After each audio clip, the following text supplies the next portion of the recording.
Hey, it's Shop Talk, baby. This is the show where it's okay to be you. We're talking from Yale to jail and from the church house to the pimp house. Nothing's excluded on Shop Talk. So if you don't have a phone, I suggest you borrow one. Call in and voice your opinion live every Saturday morning from 10 a.m. to 12 noon. Yeah, that's right, 10 a.m. to 12 noon. Don't forget to Shop Talk with your girl, because right here, we keeps it real.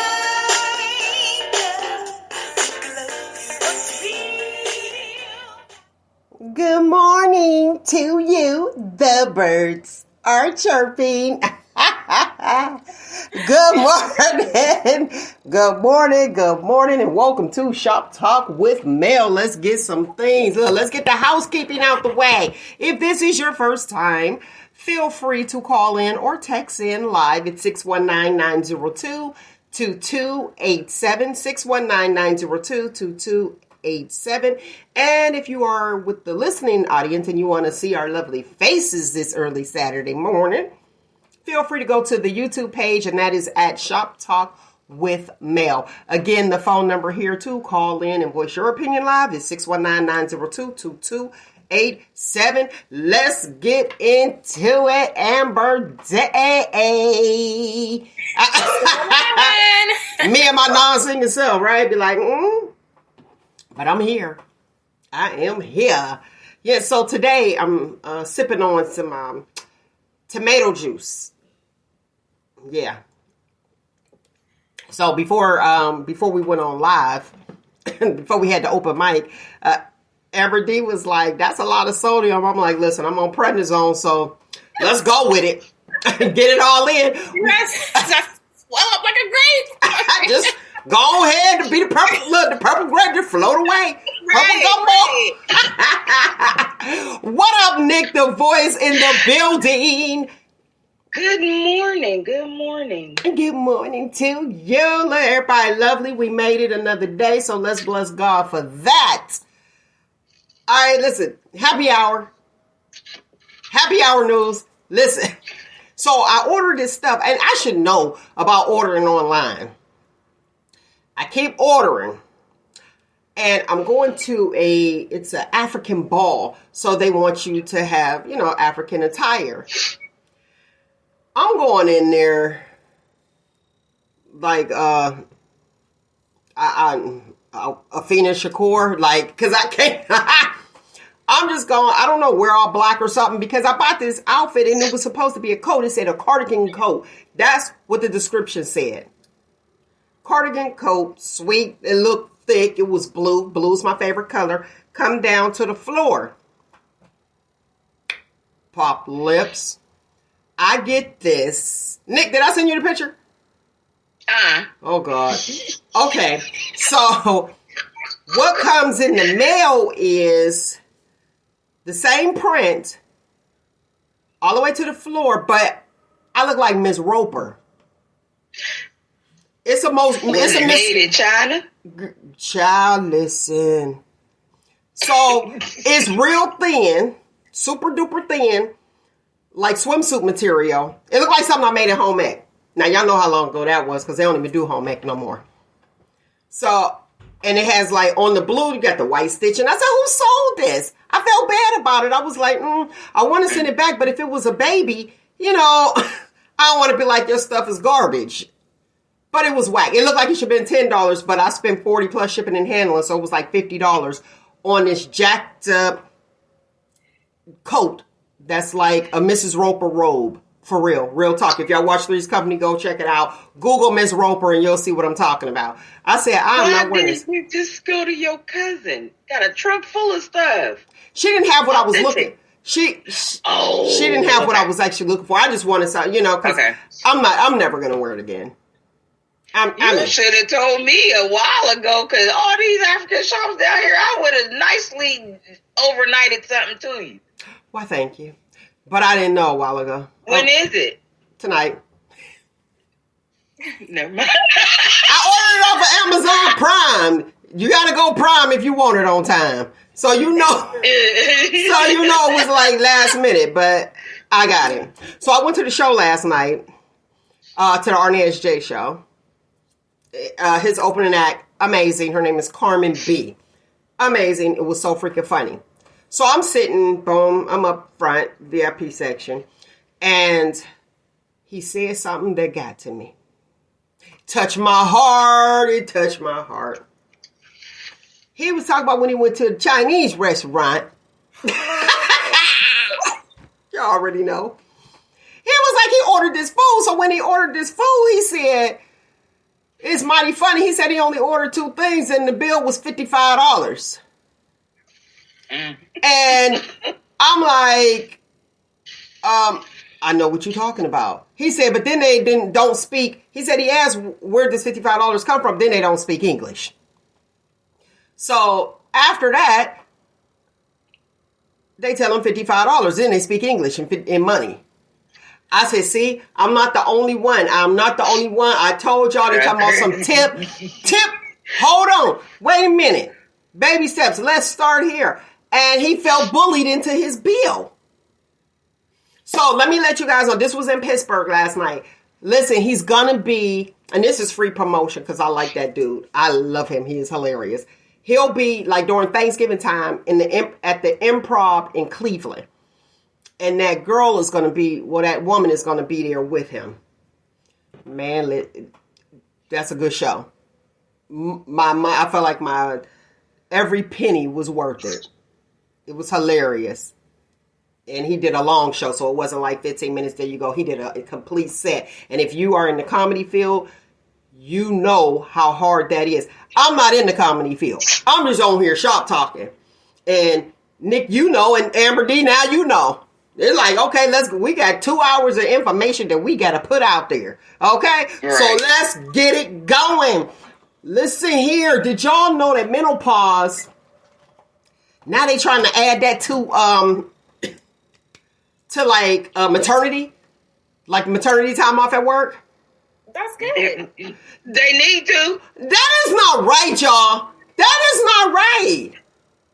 Why? Menopause. So if you have your cycle, okay, sorry guys, but I just got to keep it one. You on your period. Oh, we shouldn't go to work because we on our period. Oh, I have bad cramps. Oh, I have menopause. I'm sorry I'm acting this way. I shouldn't go to work. Who fought for women's lib, even though it wasn't us? You know what I'm saying? Like, you ain't started going through menopause yet. Well, I haven't, but I think it's good. I feel like it's different. Yeah, I feel like the difference between your cycle, your normal menstrual cycle, and then actual menopause. Now, see, Mel, have you started going through menopause yet? Nick out here telling the listening audience how old I am. I'm just there because guess what? Okay. That stuff ain't no joke. Okay, and that's all well and good, but why should we, my company, look, why should I be like, oh, okay, well, go ahead, take the time off because you're dealing with menopause. Girl, put a fan, be like, I'll be back, take your break. Instead of, smoke breaks, take your break. And you gotta do what you gotta do. This is too much. This is way too much for me. And we know there's a lot of women out there. No women, listen here, I get it. I do. Women are running companies right now. So the company's supposed to go on pause because you on pause? You know what I'm saying? I mean, come on, listen. The phone number here is 619-902-2287. 619-902-2287. For the viewers, it's going across the bottom. Help me out here. This is not okay. So, and you have women who, okay, what about our butch women? And I'm using air quotes for the listening audience, butch. So they go through menopause, but okay, I'm a man. This is what I'm identifying as. I'm a man, but we got to be off. Huh? The studs. You mean studs. You call them butch, they be ready to fight. Studs. What I tell you studs was the acronym for? You know what, never mind. Steel titties under that shirt. Stop it. Stop it.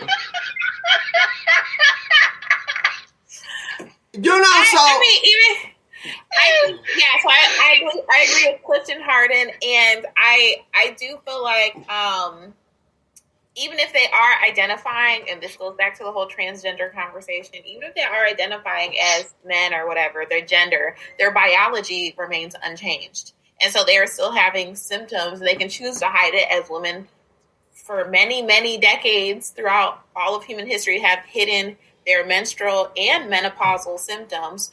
Those studs or butch or whatever they choose to identify as, they're still having those symptoms. And it's a real medical thing. So I feel like, everything is medical. Everything is medical. How many times have we been to work sick? Every day. I mean, you know what I mean? You just push through and you go. Now, if you're contagious, okay. Mm-hmm. But I just think that, let that be on your time. This is your time. Let it be on your time. If you're going to sit there and you want to report off, use your sick time. Why should we have to give you your time? And I'm speaking from a small business. You know what I'm saying? Like, and even like larger corporations, it's like, okay, so here's a female, and then you know what's going to happen? It's going to be a time, then they're going to be like, equal opportunity. Well, it can't be equal opportunity if we're not going to treat everybody equal. And all the women got to be off, and we don't know when because, we don't know when they're going to have a hot flash. We don't know, and then they say that it affects your mood as well. Now, let me go ahead to the next hot topic. The Judge Pinky S. Carr out of Cleveland. Black judge, did y'all hear about her? We talked about some people misusing their power. Okay. So when they misuse, abuse of power, and she was in there, she was sending people to jail for rolling their eyes. Man, I cannot. But you got to be respectful to the judge. Why would you go in there? You know what I mean? Why would you go in there thinking it's just way too much now? You go in there being all cocky. She was sitting, they busted jail. However, she had she practiced for over a decade, over 10 years. Mm-hmm. Had over 100 complaints alleged. Well, they didn't disbar her. They suspended her license indefinitely. Ooh, yes, Lord. They might as well go ahead and disbar it in if it's indefinitely. Is she fighting it? Well, yeah. That's what she's blaming it on. Menopause. See, that's what I'm saying. So if I got to go to court, God forbid something crazy happen, and this is funny because, yes, she is also known for wearing tank tops and wearing tank tops. Yes, Clifton Harden. For the listening audience, you guys got to check this out. You'll see the comments up there on the YouTube channel at Shop Talk with Mel. Yeah, she used to go in there with shorts, tank tops, sweats, whatever, up under her robe. However... So she ghetto. The ghetto judge. However, let's get back to this.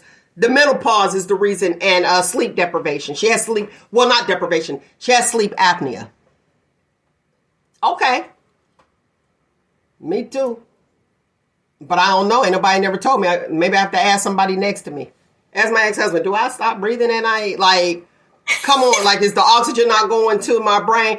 I don't want to be the person in the courtroom and you didn't get good sleep last night. Or you need a CPAP machine and you didn't get one.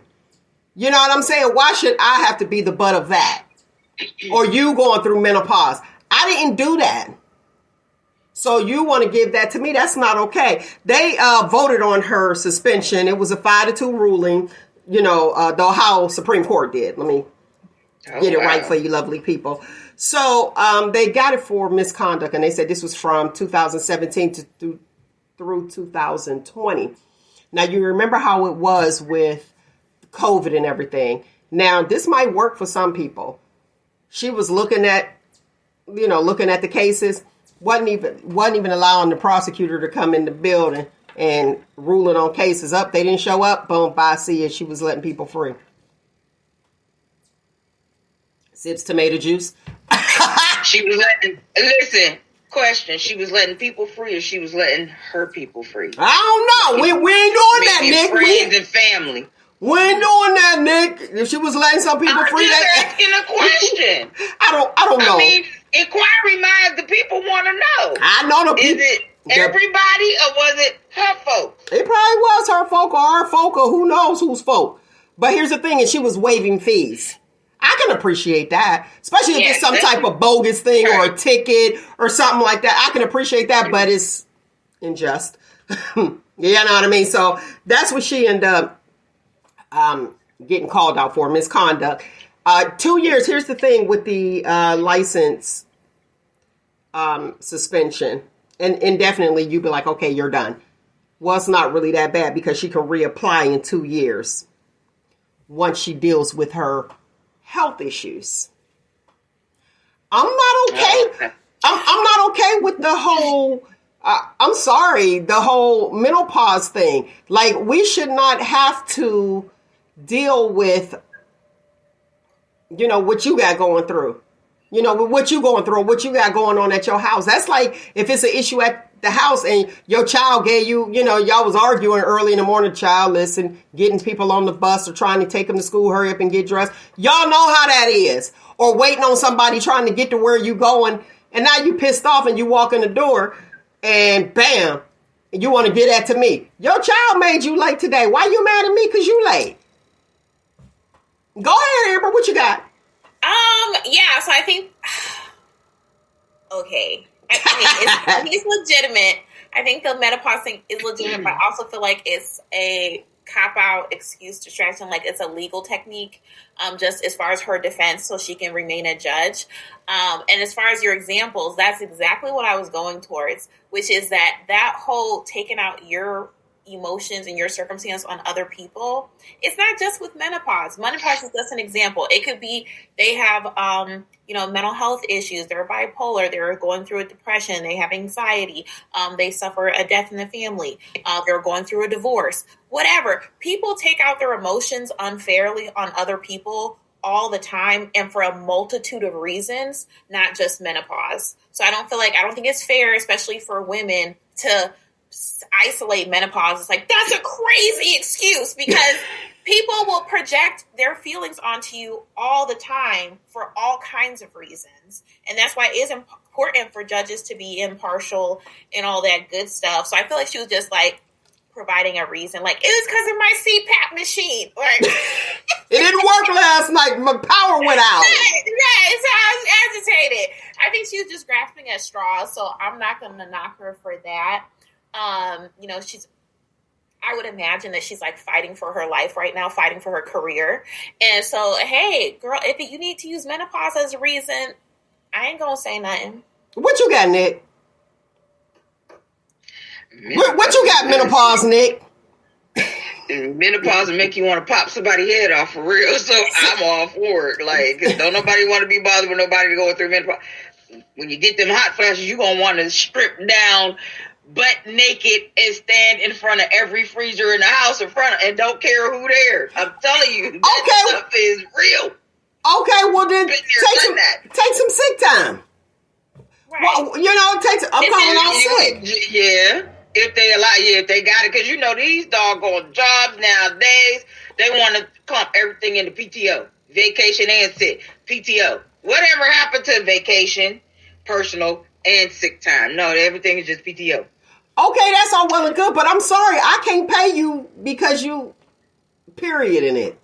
Period in it. Like, and I'm going to say that. No, I'm going to say that because you have people who have really, really bad cycles, real bad, where they can't even function. So once you start with the menopause, then it's going to go to that. What's next? It's going to be something else. Every time you turn around, it's going to be something else. Amber, do you want to read the comment?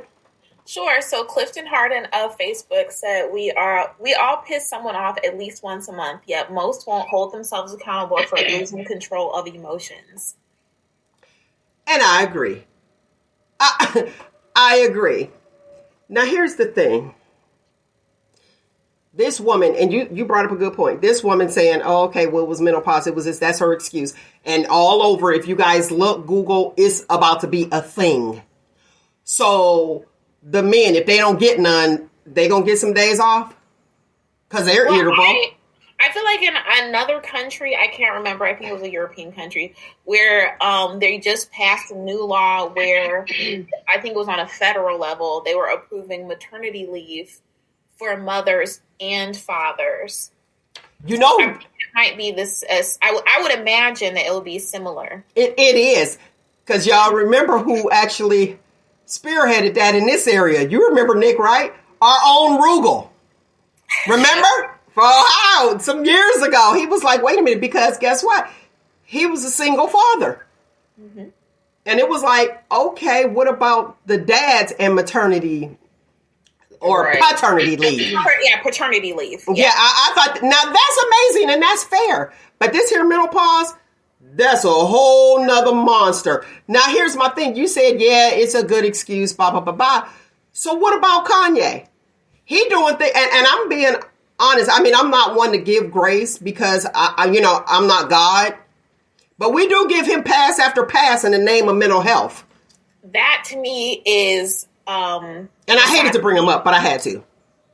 To me, that's misogyny. I feel like he gets passes because he's a male. You think so? Or because we feel sorry because his mother passed and like what? Go ahead, Nick the Voice. You got it. You got the floor. Nick the Voice opinion does not express the opinions of the staff of Shop Talk with Mel. He crazy. Period. Point blank. Kanye just done lost his mind. He crazy. And he ain't getting no passes here. Bye. Okay. Go on over there somewhere. He crazy. He needs to deal with his issues. The fact that he even still has a platform and a voice, I think, is an example of the past. Because other people with obvious or known mental health issues or who are going through a manic phase, they're ignored. We're like, we hope he gets some help. Shut it down. Be quiet, right? Instead, people are like, well, he's got some great points, and well, he's the truth, and it's just like, yeah, it's because he's, Yeah. How about they need to be on the bus too? Put them on, he need to be on the short bus. Put all the people on the same bus. Short bus. And go ahead. Short That's bus. why he was trying to buy another platform. Not a long one, short bus. That's gonna be a bunch of buses. Because it's a lot of people. Comfort. They can't have no comfort. They got to be in the short bus with them little hard seats, and every bump you feel everything. The short bus. Listen here, Listen here. I got on the short bus because I wanted to see what it looked like. They don't have no seatbelts. They make a hard left. Girl, you over on the other bus or you on the floor? Because they got the little attachments where the wheelchairs go. Okay. It's not safe. It is not safe. But I just feel like when he had the White Lives Matter shirt and all that other stuff. And I said it and I'll say it again. Here's the thing. All lives matter. We get that. That's what they say. But let's be real. If all lives matter, there will not be a need for Black Lives Matter. Let's be realistic here, okay? Now, when he went to George Floyd, I said, oh, no, homie. I said, now you done overstepped your boundaries there to say that he died from, and I'm not going to say what it was, a drug. And we actually saw it. These people were convicted. And you're going to put that out there? Why? Because everything's settled? Okay, come on. What are we doing? And wait a minute.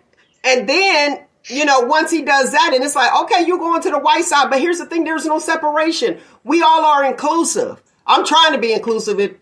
But them people keep messing up my clothes. Them Chinese people. I'm trying to be, but they getting pretty aggressive. But we all inclusive.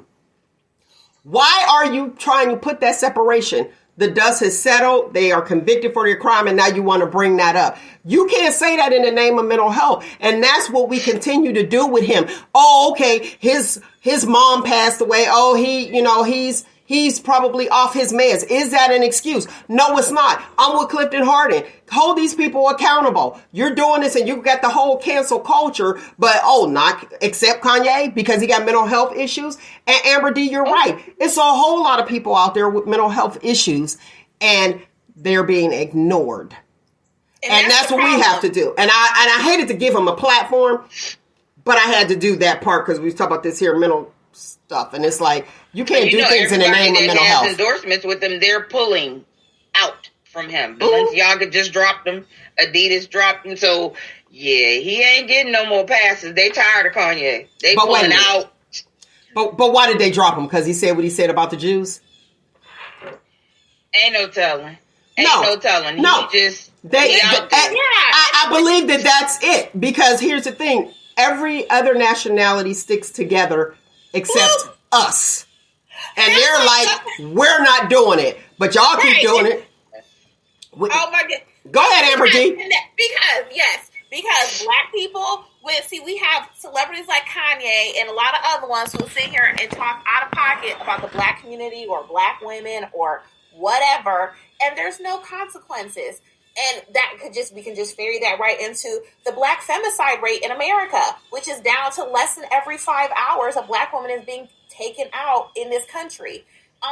There's no consequences, and it's okay. So he can sit here. He can talk about the black community. He can throw black victims of police brutality under the bus, and there's no consequence.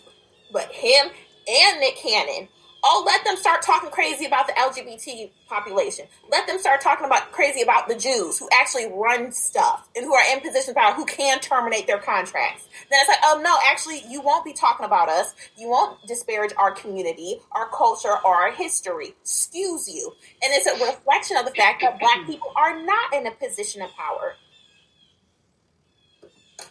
Why? Because we don't know. Because we don't know. And I called, and I'm answering that. We don't know how much power we hold. Why? Due to lack of self-esteem. And you crabs in the barrel mentality. You know, I always say that. But watch it. Crabs in the barrel mentality. That's exactly lack of self-esteem, Nick. Right. It's exactly the same. Because you don't know the power that you hold. We are kings and queens. We do matter. If we did stick together, he probably wouldn't be doing none of this stuff. And we are so forgiving. We talked about this on another show. We are so forgiving, not to say hold hate, because I'm not about hate at all. But let's be real. What's that song that he had talking about like when you make your mind, turn around, leave you for a white girl? What's that song he had? I can't even think of it right now. Gold Digger. Digger. Yes. You did that, sir. I didn't forget. So I don't buy none of his stuff. And look, when he went over there, I was like, all right, I'm cool. Do I have a problem with black dudes dating white chicks? I don't, because you date who you are around. What's in your, in your space. Be real. If you at the same school, who go with who at the same school, because that's who you're present with. Basketball, they be like, oh, every basketball player, all the black ones, all the white ones there. Well, guess what? Some of us aren't at the games. So now, unless you happen to go to the corner store and you see an around the way girl, you be like, oh, okay, you bump into them. But who's in front of you? You know what I mean? Who's in your community? That you date who's in your community. I mean, real deal. But now you got social media, so everybody online dating a killer. Some of them is the perfect example of gold diggers. That's why they go into these events. Call me a gold digger, because I am. I am. No, I'm talking about the other side. They will. You want what you want, and if you are accustomed to a certain way of living, you can't help it. And I'm accustomed. To a certain lifestyle. I'm not knocking them. I don't think it has anything to do with them. I think it's like when, as a community, if you think of the majority of like famous or wealthy black people, they tend to when they acquire resources, whatever way they do, through celebrity, through athleticism, whatever, they take those resources out of the community. And like you said, it's rooted in self-esteem. They don't value blackness. They don't value the black community. They don't value black history or black culture. And so when they do have something to give, they go give it to somebody else. And not just as far as women, but just as a community.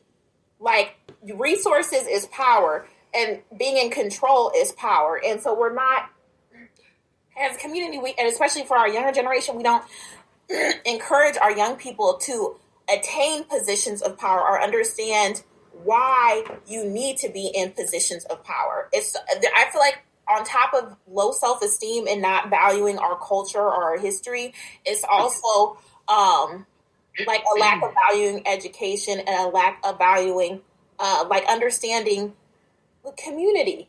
And, power structures and organizations, there has to be someone on top. There has to be a leader. Someone has to be, or a group of people have to be in control. And we've overly embraced the victim narrative and having a victim mentality. And so a lot of people feel like it's just easier to just completely separate themselves from Blackness, from the Black community. And so circling back to the low self-esteem, they view others and outsiders, particularly women, as an upgrade or superior to what they have from their own community. And it's like, it's just a negative, vicious circle when you have people coming from the Black community talking about, oh, it's ghetto, it's impoverished, there's crime, there's all this, there's all that. Then they aspire to be something and they move up in life and acquire status, acquire wealth, acquire resources, and they go take all that to another community and then still be talking bad about the Black community. It's like, well, you ain't do nothing to help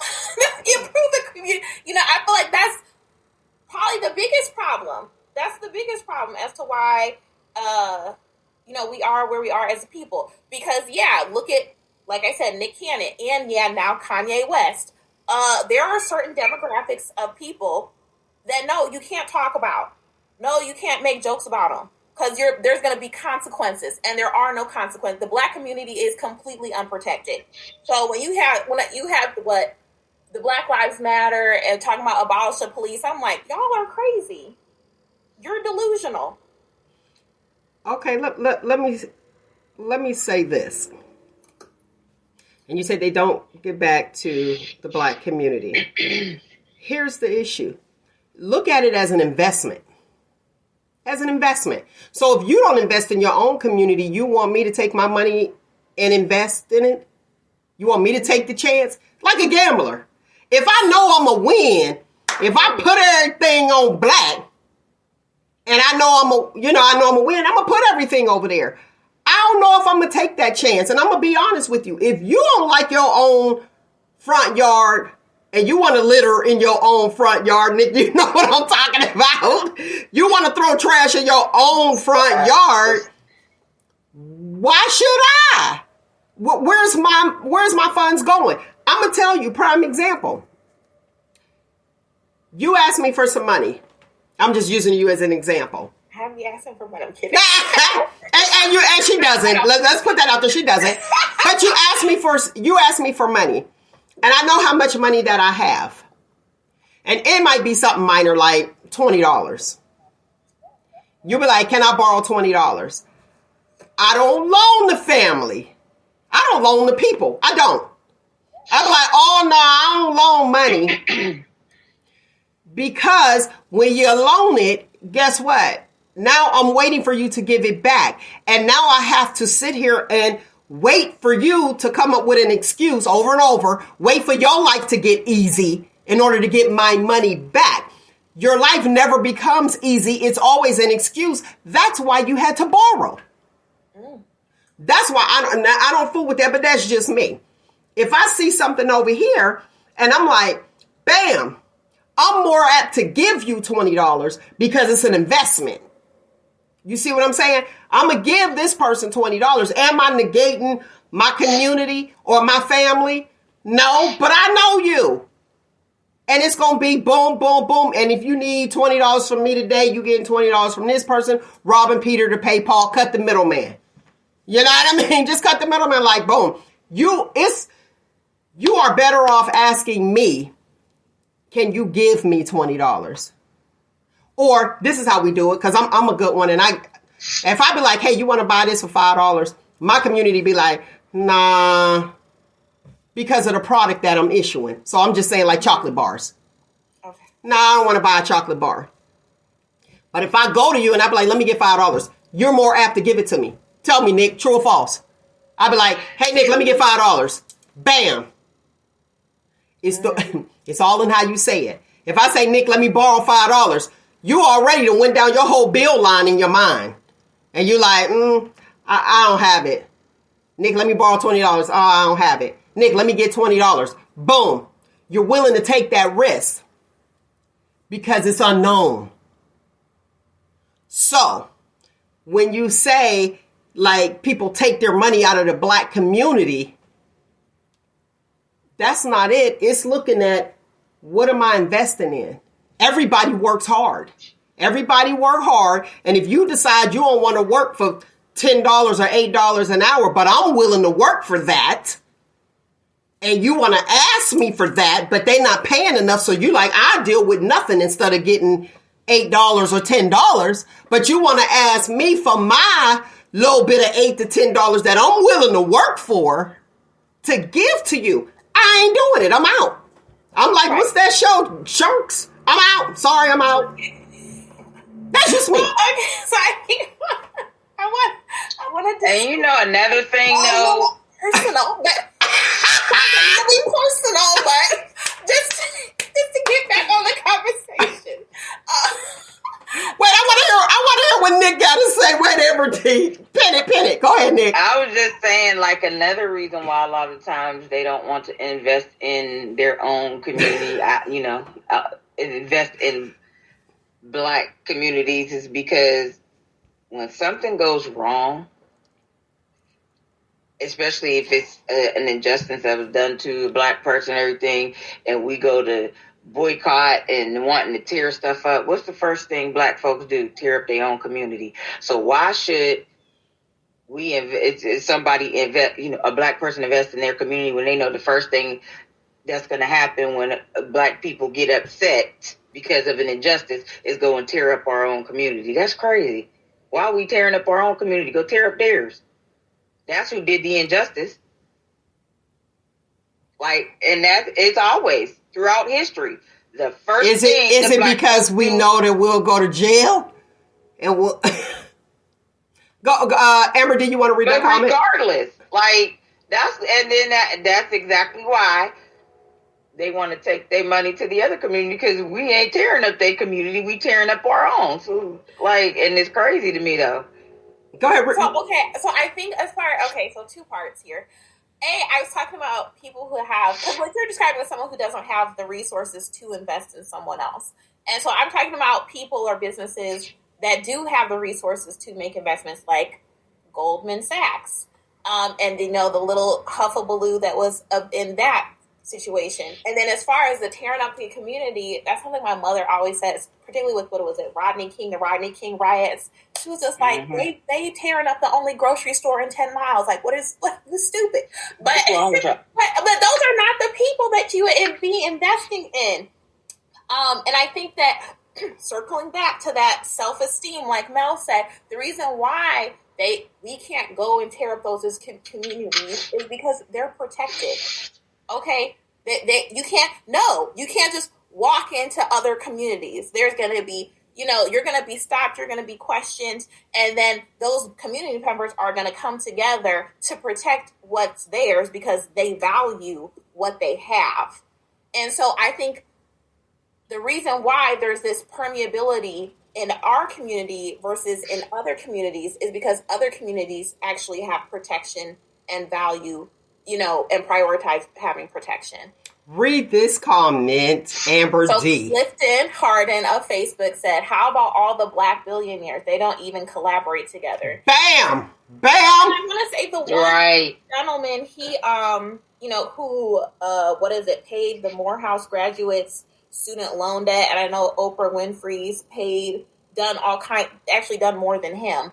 But as far as collaborating together, I feel like a part of being like the upper class or whatever of within the Black community is realizing that there is the wheat and the chaff. There is a separation. There's those that are going to get left behind. And I feel like part of the problem in the Black community is that we really believe we all got to go together. We all not going together. Everybody's not going to get there. There is always going to be a section of the Black community that is going to remain lower class, but it doesn't have to be the majority or the bulk of the Black community. So, because I feel like Black people don't want to acknowledge that there's levels, there's strata. We've really embraced like the white supremacist ideology of like, the one drop rule, but that's a whole different conversation. And also that we're all the same. It doesn't matter if you're a billionaire Black person or if you're a welfare strung out crackhead in the block, you're still Black.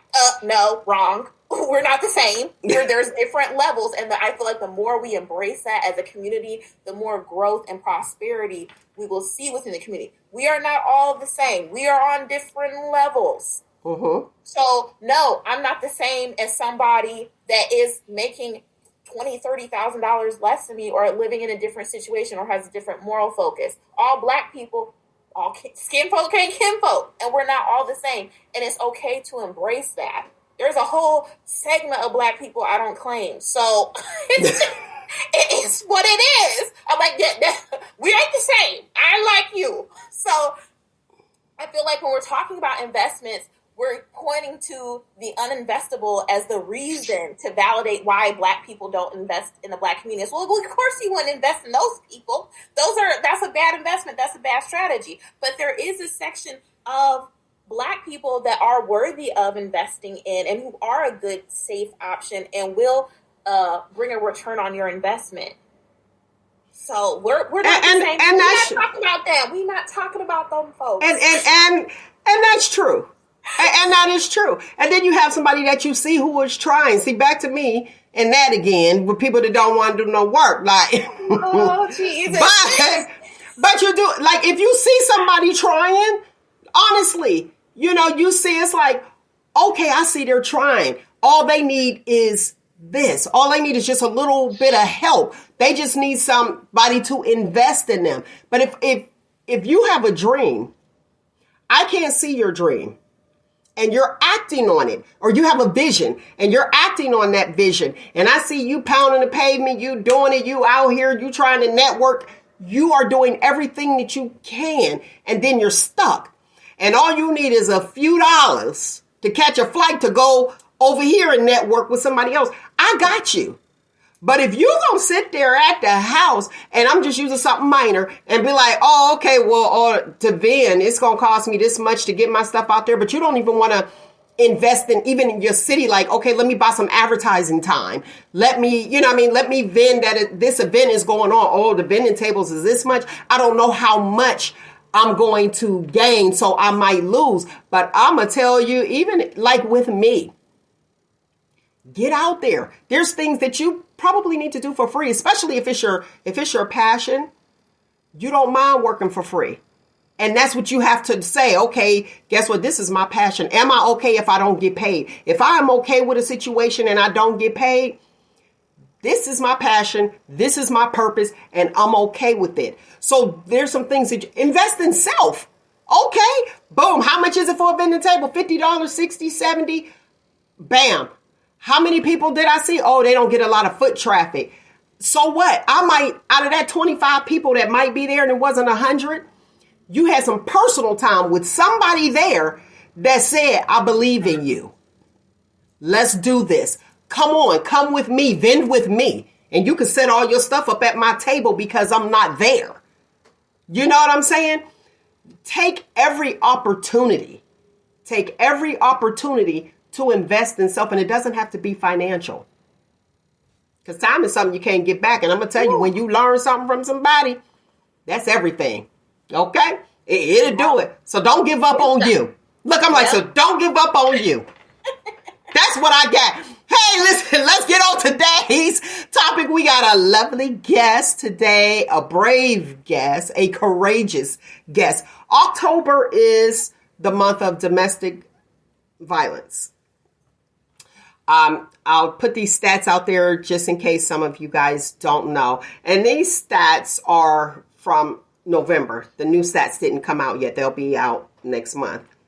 69%. There's 69% of physical abuse that goes on in the house. So I'm just going to round it up to 70. So just think of 10 people. Every third person, 1, 2, 3, that's us. Nick, you getting beat. Every third person. How many people that are dealing with domestic violence? And it shouldn't just be, honestly, October. And I think they probably chose October. You got breast cancer awareness. You got women. We talking about the menopause thing. They're like, this is it. But there are men out there that get abused as well. But we're going to focus on this situation. Since it is 69%, every third person, I wanted to bring a guest on because the question that I had, why do you stay? Why do you stay? There's a lot of women that are staying in situations that we, the outsiders looking in, are like, girl, bye, you better leave him. You know what I'm saying? It's like, why do we stay? There's a guy out here, his La Truth. Are you guys familiar with La Truth? Mm-hmm. Okay, well, him and his wife got into it, and that just happened to happen this month. And it's out there where he alleged, I got to be careful here, allegedly beat her. And she's saying it, and she's commenting back and forth, and he's saying what she did. And there are situations, and I am not watering down this situation, but I need you guys to be open-minded, really open-minded, 100%, where you'll have females who will put their hands on men, and they respond. Is that domestic abuse? Yes, both ways. And then you also have where women have killed their mate because he done put his hands on her. Here's the thing, ladies and gentlemen. You cannot poke the bear and tell the bear how mad to get. So please keep your hands to yourself. But I want to give it up to our brave, courageous, guest. She's going to go by the name of Patricia. We're going to keep her anonymous because she is still in that situation. So I would like for you guys to welcome our guest, Patricia. Hello, can you hear me? I can hear you, honey. Let's give our Shop Talk welcome. All right. Oh man, let's see here. Let's get this going here. Y'all had a great show today. Oh, thank you. I'm trying to get your name off, and I cannot get your name off. All right. Yeah, see if we can get that off. I'm trying to get it off, and I cannot. Let me see here. Are you able to change are you able to pull your name off of there? Let me know if you're able to. Might have to go out and change it, and then come back in. And come back in. Okay, because I didn't even realize that, and I want to keep that there just to keep her safe. And then we'll get her going. Here we go. Yeah, let me see. I'm able to do it. I'm able to do it. Let's see here. See if I'm able to get that off there. How come I can't remove it? Oh, I know why. Look, there I go again, y'all. Not knowing how to trying to do it on the wrong computer. Look. All right, let's see if that works. All right, we're in business. There we go. All right. Good stuff. Okay. Why I stay is today's topic. Why do women stay in abusive relationships? I had a conversation with Patricia, and I asked that question. I'm like, are you still with the individual? I'm going to set this up for you real quick. She is in a relationship, and it's been, 20 years? Almost 20 years, Patricia? Yeah, going into 21, since 2005. 2005. Would you like to share the abuse that you endure? Well, first I got to start by saying that it's never as concrete as just being abused. Like you're not thinking, I'm going to be abused 6 months or 6 weeks from now. Everything is cool and everything is beautiful until the first red flag. And you may ignore that like I did, and some women leave quickly. But I ignored many, many red flags. Can you give some examples of the red flag? He told me when we first met that he didn't drink, smoke, any of that, cuss, any of that. And I later found out about a month later that he did actually do all of that. So that was a red flag, especially his drunkenness at the time. That was a huge red flag. Again, let me go back because I want to make sure that I'm giving justice to domestic violence and where abuse comes from. Okay, because abuse is a whole thing. Abuse, the definition of abuse is to use something to bad effect or for a bad purpose, or to treat a person or animal with cruelty or violence, especially regularly or repeatedly. Right. Now, if you have been conditioned as a child up until you were an adult to receive it, say, I had gone through things since I was a child and grew up, even dating as a teenager, and then grew up. Now I'm still connecting with the same type of situation as an adult. Right. And that's because of the insecurities that I had.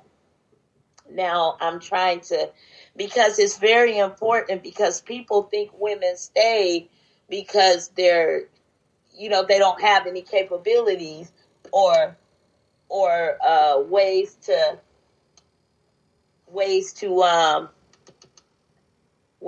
get out. But if you're conditioned to be abused like this, how can you go forward if you don't believe in yourself to go forward? And I'm just talking about what I went through. I know women now that are still being abused after 40 years. Okay. You know what, Patricia, let's fast forward a little bit, for the sake of the time that we have here. I know that you've left several times. Mm-hmm. How was the treatment when you left? Did you go to shelters or? I went to many shelters. Now, that's a great question. Because when you leave the comfort of your own home, even though there's toxicity there, and you leave the home and you go to a shelter, you're not expecting to get bullied at the shelter.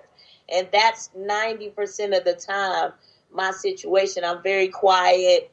I'm different. So I get really treated bad either by the resident or like I've gotten bullied by a couple of staff members. But a lot of women, go there and they end up leaving because of a staff member and or a resident. Oh, and that's wait a minute. We got to go into this a little bit. Mm-hmm. So the staff member, okay, so other residents, I get that, but it's not okay. Now let's talk about the people that's supposed to help you. So the people that are supposed to help you are bullying you. Yeah, remember y'all was talking about there should be equality in things like that on the last when you guys had the episode earlier. And there's no equality in abuse. You have, when you go to the shelter, it depends on who your case manager is, because some white women get treated way better than the blacks. They get whole houses and stuff. And then it depends on how many kids you have. See, I'm going in with no children.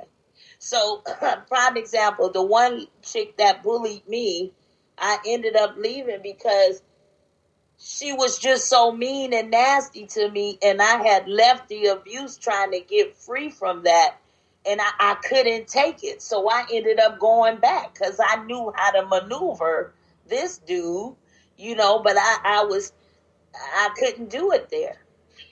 So, and wow. That's ongoing every day. That's ongoing, not to mention the abuses of the money and the clothing and the things that they get from people donating. Is so many abuses in there. But the abuse is not held to just women in houses. It's in the workplace. It's at the grocery store with the girl with the attitude that's checking you out. You're being abused. because you're just a customer. It's everywhere. And in our country now, it's even more prevalent than ever before. Okay, let's stick to here because I believe we get abused. That's why I stopped going where I go and I don't get massages and stuff no more from them folks. Yep. Them Asians, because you don't be making, you ain't about to take my money. But that's personal. But we gonna leave that right there. I want to stay focused on the physical, verbal, and emotional abuse that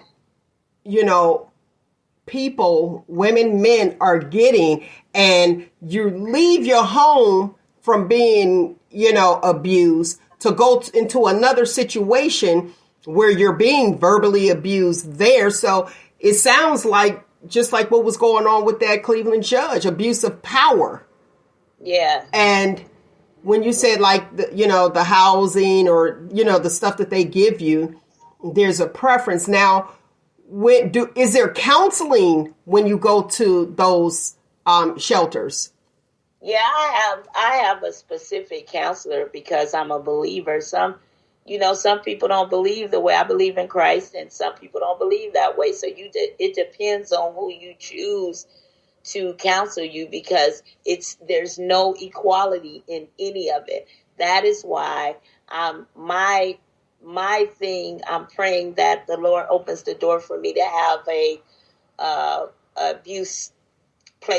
place for abused women to go that are colored, because it's very, very hard for us. And this is not a 15-minute conversation, because we have to go all the way to when you're a kid, because you learn certain behaviors from 0 to 5. And then, once you're a young preteen and teen, and, so there were things that happened to him that caused him to be this way towards women. Now, listen, right there, pause. I hear that often. And I've had several women who were in abusive relationships. And you guys said the same thing regarding, it starts when you're younger.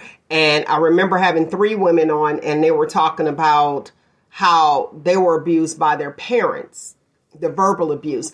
And that was their depiction of love.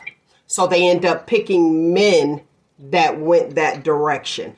Now, you just said something that I also hear, where him and his upbringing. So are we making excuses as to why these people who are being abused are allowed to abuse? No, wait. I just need a yes or no. Hold on one second for clarity for the listening audience. Okay. Is that an excuse or a pass as to why they get to treat you that way? Because No. Okay, no. Now, I want to go into why you went back, and I want to paraphrase this and let me know if I'm wrong. So you go to a shelter, and when you go to a shelter and you're abused there, you said that you went back because you knew how to deal with that situation. Yeah, that was like 4 years ago. If you want to be caught up to speed, I just came back from Texas, and I left because of the abuse, and I moved to Texas with some friends. And while I was down there, one of the particular friends whose house it was wanted to have sex with me. And he wasn't making no qualms about that. So I ended up, coming back. Because you're exposed. Because if people think that you're used to being abused by this person, they think that they can do it, which is not true. And that seems to be the consensus. It does. It's not true. So it happens quite often. Also, abuse, to ask a woman who really, it's hard to ask it. Every woman has a difference in why they go back or why they stay. It's not the same thing for everybody. You know what I'm saying? You can't, just like blacks don't, like the young lady said.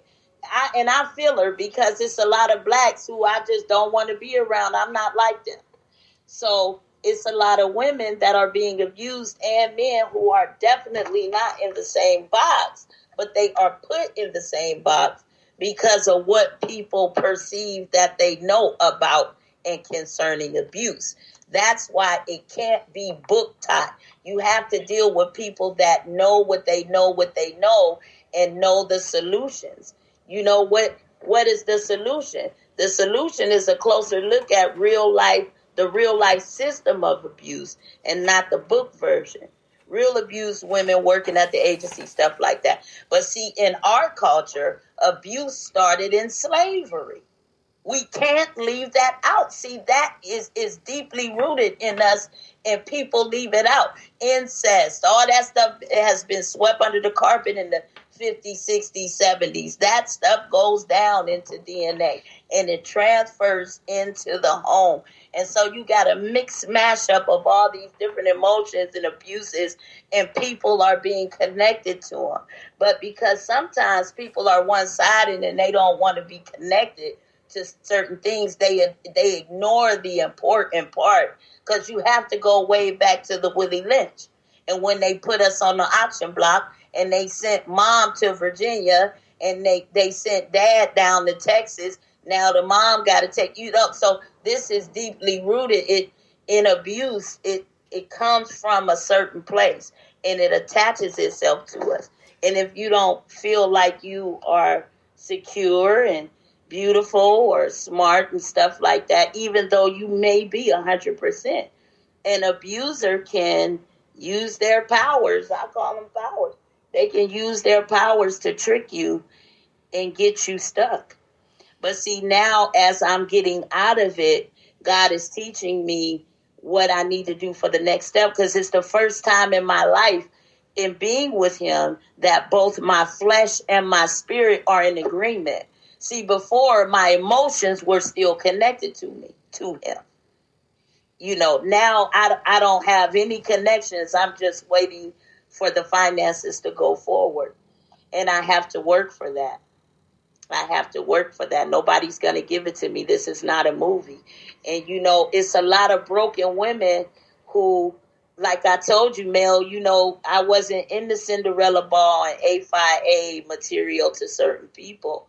But you always, even when we were kids and I was being abused by pretty girls in high school, you were one of the girls who, I don't even know if you realized how pretty you was, because you didn't carry yourself like that. You know, you treated me like I was the same as you. So that's how I'm able to get through things from a kid up till now. So I know, even though this man has did this, I would never take it into a new relationship. That's why I never talk about it moving forward, because even men, if you talk about it with a new man, they gon' use it against you too. Now that's so where you have to be careful. That's what I was going to add, because I do know some people who have been abused, and they tell their new relationship what they went through. Yeah. And then that guy who probably wasn't an abuser to another, you know, in the past relationship and now is, it makes me wonder, like, did you do that because you could? Or do you feel like, okay, well, I'm going to do it better, the competition. I'm going to do it, you know what I mean? Well, she took it from this person, but she's not going to take it from me. Well, you don't really love me. And that's when, you know what I'm saying? Where you have people who have him having low self-esteem and in competition with the ex at your expense. And that is not okay. Now, when you talked about where the beatings and everything derived from slavery, yes, we're clear, especially on the panel. We understand that. However, someone from another nationality or culture may not understand that and don't understand our fight when we say Black Lives Matter, when we say we are the injustices. It started that way. And what's happened... Can I say something, Mel? Yeah, 1 second. One second. Just pin that real quick. And what happens is, it's like, okay, we've been fighting all of our lives. All of our ancestors been fighting all of their lives. And it's like, enough is enough already. We are not accepting this. And for those who don't know, Patricia is an advocate for domestic violence and for women getting out, even though she's still in. Even though she's still in. Understand, I know you're like, okay, she's staying, she's telling people to get out, she's letting you know the things that can occur when you get out. This is so important, and I invited you on the show to talk about that because we fear the unknown. And some people may not have a plan and like, okay, well, I'm gonna go here. This is my savior because commercially it looks grand. Come this way. This is how it's gonna be. We're gonna save you. And then you end up in another abusive situation. Just as Clifton said, it's just a vicious cycle. And you find yourself in another abusive relationship. And then you have, like, I have texts that are coming through that are like, well, she's still there. Why is she still? And can I please? Yeah, go ahead. Because this is very, very important. Go ahead. If somebody really wants to help and save me, be like the people on Enough and Sleeping with the Enemy and give me the money to get out. Because it's very, very hard. See, we can talk about community all we want. See, when God blessed me with the money, Mel, I intend on making it paramount to have enough money for an abused woman to get away and be able to take care of herself for at least a year.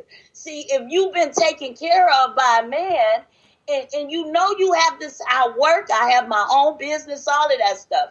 But it's hard to go forward when you don't have enough. I never have enough. So now I'm living in codependency at its finest. And I don't like it. But if anybody listening want to shoot a couple thousand my way, then we'll be cooking with gas. And then now I can really be free. And then I can really help the women that I help. Because, see, they even think it's strange that I'm helping them and I'm still in it. Because, see, he don't know I'm talking like this. He don't know that I'm planning to get out for the last time. And that is how it must be. You cannot let them know or you will die. And that's for a man. And poor men get it worse. Because, see, they've been taught, don't hit that girl. I don't care what she do. Now, the chicken-haired girl that's using and abusing them is beating on them. It goes both ways. But until we discover a panel and are able to work with each other with real abused people, not people that went to Morehouse or Harvard and they know the book stuff. Okay, that's not going to save me when I got to call 911 and act like I'm ordering a pizza. That's not going to save me how smart you are and how many people you know. What if I don't know anybody? You know, most of these girls are still out here with these men because they can't afford a room for a couple of days just to get away. They can't afford to leave. And it's so, it just blows my mind that people make abused women look bad and make us feel bad because we can't leave. Help me leave. Right. Help it's me leave. It's not that concrete. You know, right. Oh, just pack your stuff and leave. Okay, now where the hell am I going to go when the shelters give you 30 days? And they don't, baby, rushing you and everything, girl. They rush you. And not everybody has family members that are willing to help or that can help. Come on. You know what I mean? Or will. So, yeah, trust me, honey, I understand where you're coming from. And it's so easy for a person that's not in that situation to flap their gums, but they're not willing to help. If you're not willing to help, then shut up. And that's the thing, baby. I'm not asking for a hand out. I'm asking for a hand up. Now, see, let me tell you, Mel, one time I was in this one I had left him and went to Indianapolis, okay?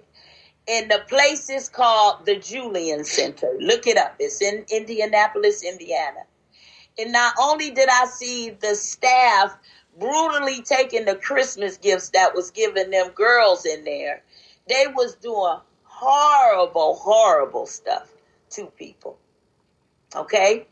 Now, I tried to stay there, but if you don't have money to go forward, they could pay your rent for 1 or 2 months. But if you don't have it to stay, then you're forced to have to go back into the situation because ain't no woman in their right mind in this area gonna even be with the man. It's very, very hard. That's why I said this is more than just a 15-minute thing because I'm leaving many things out. I took many, many notes for today. And I took so many notes, like y'all was talking about mental health, the abuse of women caused by men or women. There's a mental health issue there, whether they believe it or not. There is a mental health issue, and you can say that there was a mental health issue with me because for many years I thought that it was my fault. Maybe I wasn't doing enough. Maybe I was, but I was making money. He's spending it and gambling it away. And all kinds of stuff was going on. So you can't just have this conversation and, one little round and fix it. It has to be with a group of people that can, come to some sort of terms on what we can do to help the women. Because, see, now little girls have watched that. And if you see these teenagers, that's all they do is fight and cuss each other out, and they be tearing each other up. Uh-huh. Because they've seen it. Be this and, I beat you down, and they think that is love, but I have never thought that was love. Ever.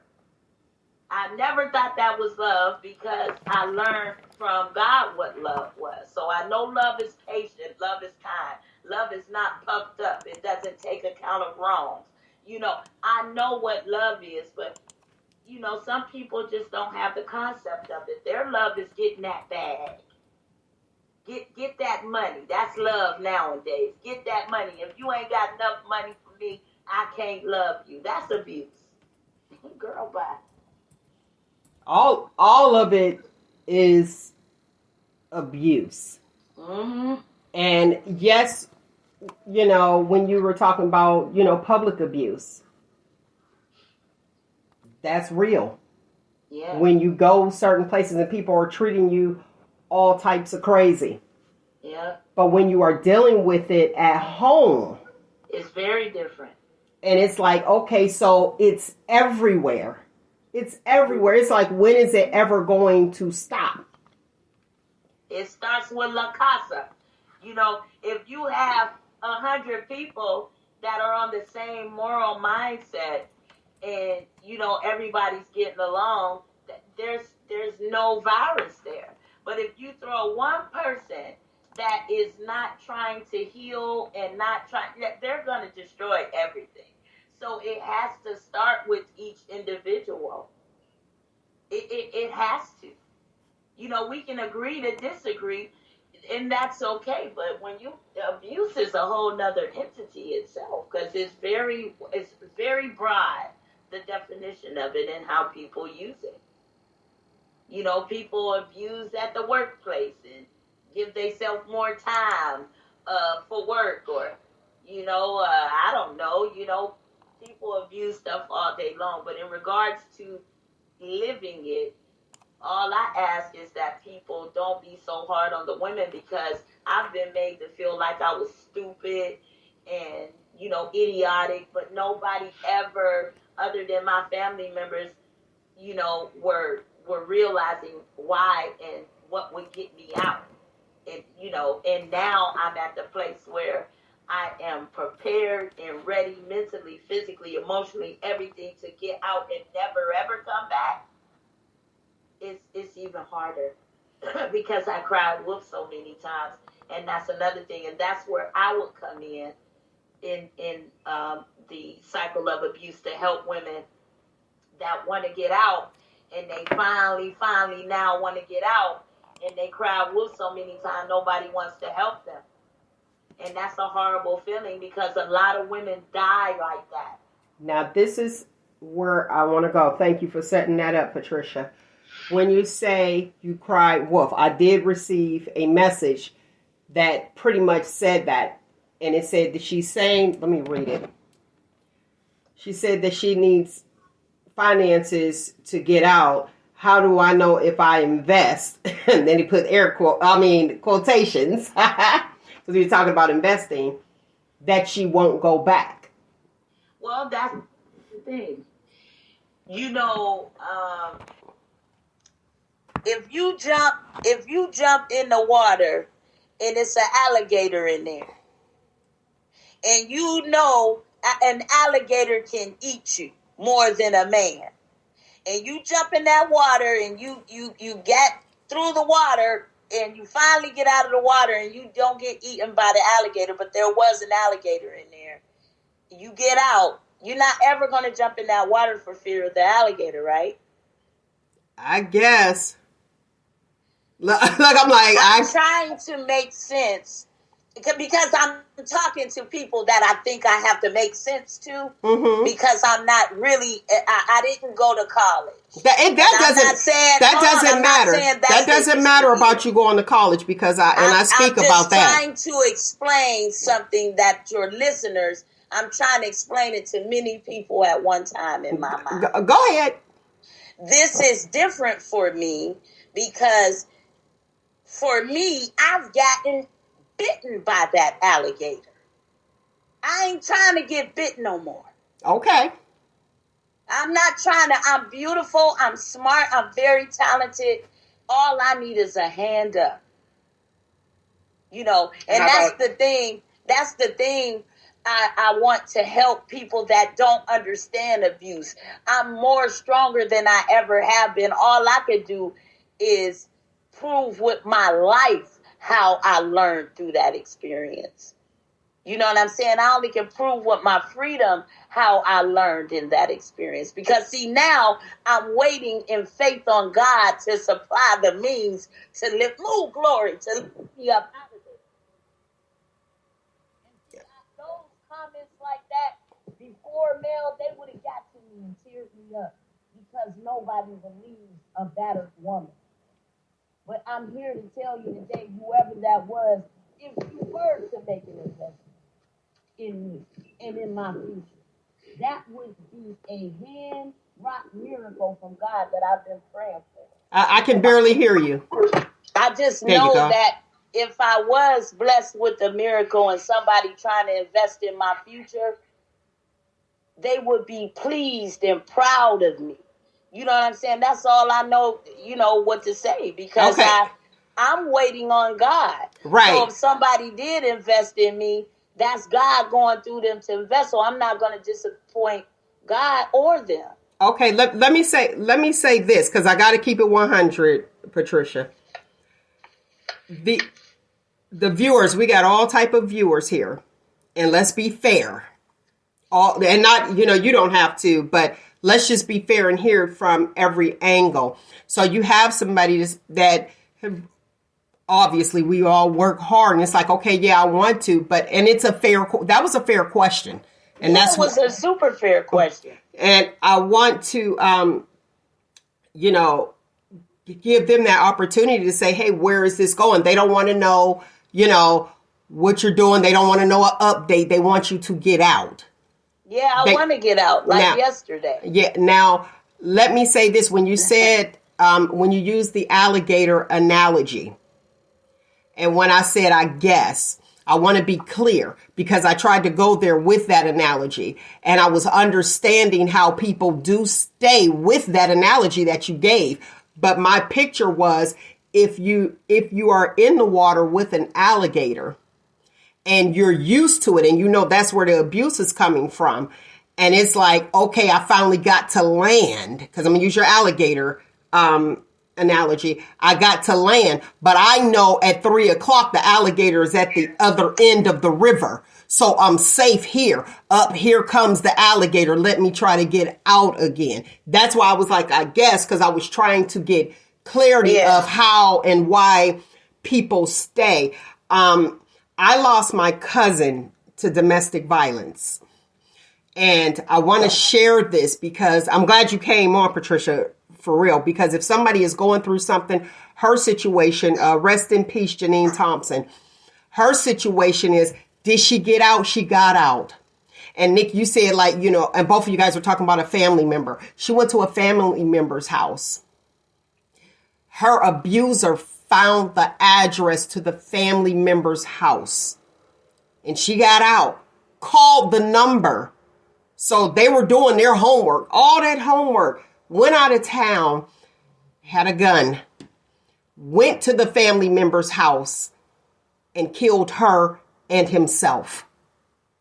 So I appreciate you coming on. And for the persons who text that question, it's a hard thing. It's about, I'm on the outside looking in, and I'm not in it getting, actually physically and emotionally abused, but to see that happen and somebody say, okay, I'm getting out. And just like Patricia said, I cried wolf so many times. I wouldn't call that crying wolf because the intent was to get out.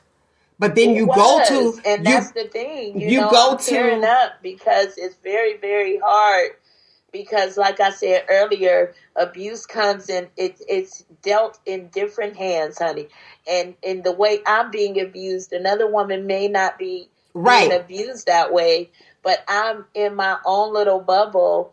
And like I said, if I had the finances to leave yesterday, I would be gone. I would be gone. And I believe you. Never come back. And that's something that I never, ever thought of. And that's the honest to goodness truth.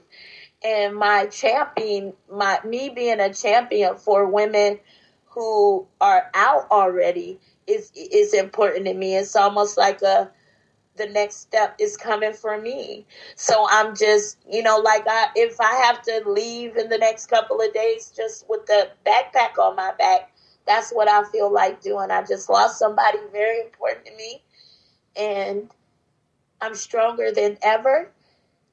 And, my whole life is still ahead of me. I'll be 50 this coming year. And people don't just call me the Black Martha Stewart for nothing. It's in my DNA. I can sew and do all these things. And before I got on today, he was very, very abusive this morning. And I just thought to myself, wow, the devil didn't want me to do the thing this morning, but I got strong and I went and picked up my sister, and I'm grateful to say that I did it, and this is just the first of many. To me, it's my coming out party of people hearing my voice, and then soon they will see my face and they will say, wow, she got through all of that, because I'm leaving out so much. Yeah. I'm leaving out so many important things. But if there is anybody listening, you need help, call 1-800-DOMESTIC-VIOLENCE. It's 1-888 or in your local area, just call a domestic violence place. And if you have to walk around the corner or lie and say you have to go to the grocery store, you got to get eggs, that's your time when you can call who you have to call. Work on your exit plan. That's very, very important to have a safety plan in place. Give people your numbers. Give a person that you trust at work your number, and that you can kind of tell what's going on, but not everything. But also, just stay connected with people that are strong enough to make calls, because I never encourage anybody to involve anybody. I never encourage that. Let's go there, Patricia. Let's go right there where you say you never encourage people to involve anyone. Why? Well, because you could be putting your family in I can't hear you. You could be putting your family and friends in danger. No matter how strong your family and friends may seem to him, to get back at you, he could go after your family and friends. So you want to make sure that they are aware of, if he comes, don't let him in. I don't care if he's smiling or whatever. Don't let him in. If he comes and you feel threatened, call the police immediately to have him removed. Because, see, what they do is they get angry at the fact that their narcissism didn't keep you. And the power that they held in your love is no more. Once you fall out of love with an abuser, they really, really get angry, because you can't hide that you don't love this person. You can't hide that. It doesn't last long. So I would encourage, people, if you have a family member that is being abused, pull them to the side, take them out to dinner, and don't tell nobody what you're doing. And, talk to them and say, hey, I know you're going through this. I want to help. What do we have to do? Because you got to be careful, because sometimes people will try to be strong for you and try to be all up in your business and go and try to check the dude. And you like, wait, what? And now once they leave, now you're in worse problems for you. Mm-hmm. So you can't tell anybody except unless you can trust them. I'm glad you brought that point up, because you do have certain people that are like, oh, we about to go do A, B, C, and D. Yeah. And it makes it worse for the victim. Yep. So, Amber D, did you have a question for Patricia? Or a statement, comment, anything like that? No, I just agreed with her as far as like the psychological element and like going back to childhood, and then also not involving others, because you are putting family or your friends at risk. It can be, even if you're someone who's in an abusive relationship, it's like we all have self-preservation.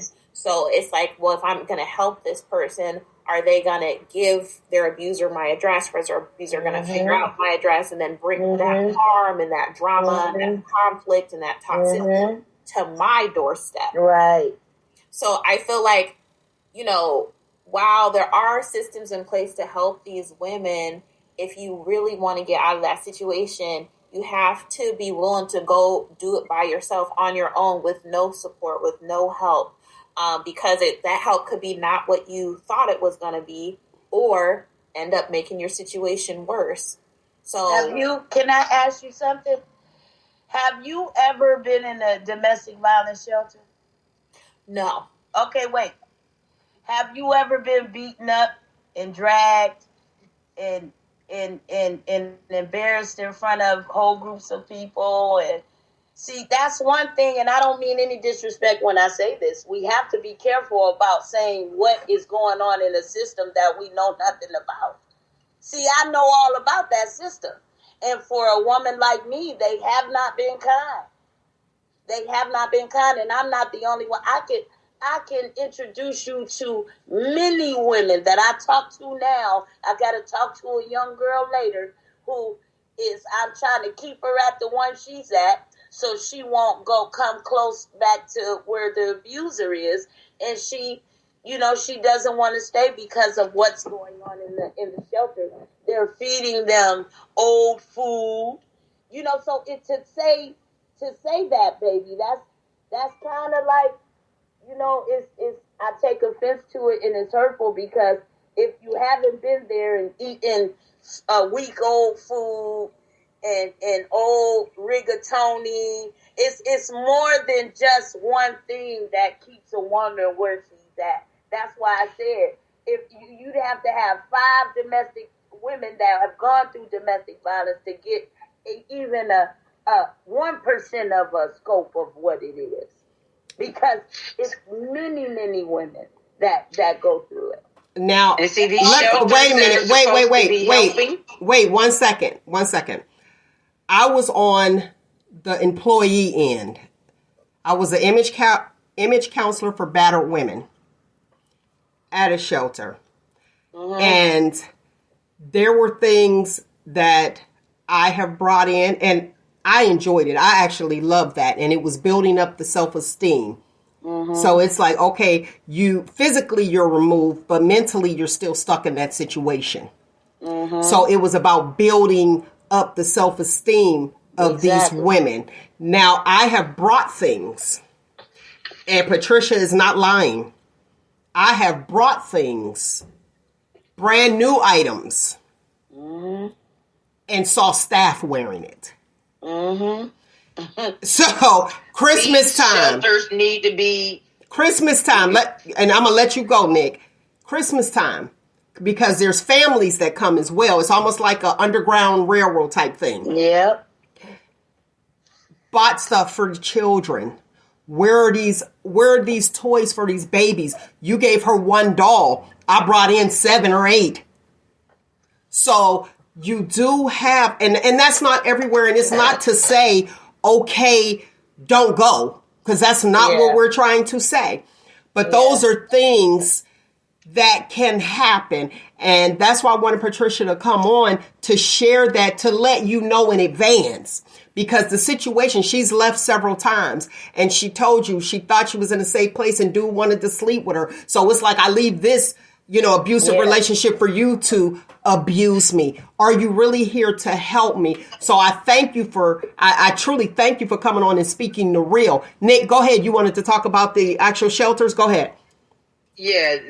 And any women listening, I want to encourage everyone that is in that situation, dealing with staff and places like that, start reaching out to your media, the news outlets. Put these places on blast and these staff members on blast. That's the only way you're going to be able to get that situation handled, and for the right people to come along and run through that place and clean it up.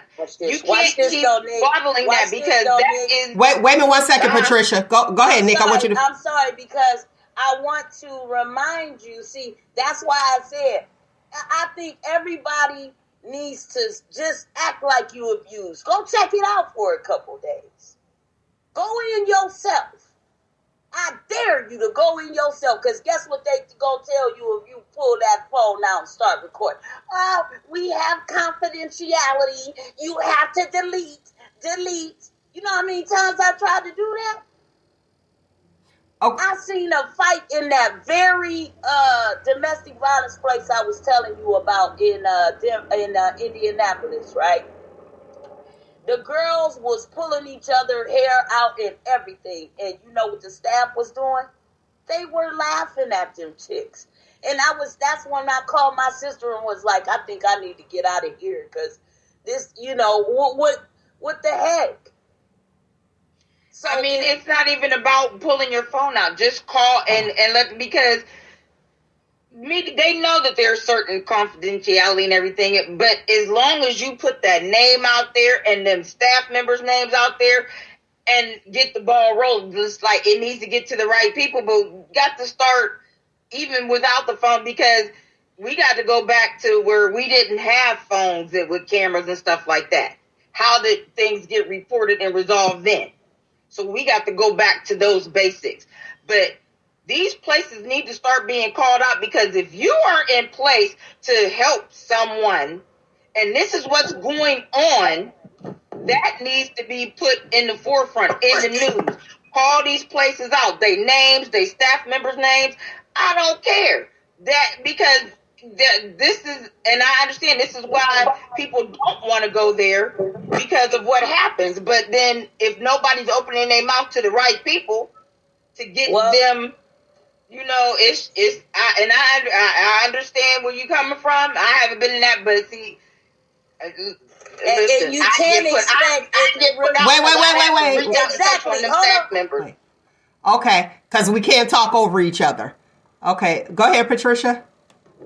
You sound really strong, but what if you dealing with somebody that's been weak their whole life and they don't know how to stand up, and they go into the shelter and they just left somebody bullying them, and then they go into the shelter and they getting bullied? See, the solution is to have a standard set.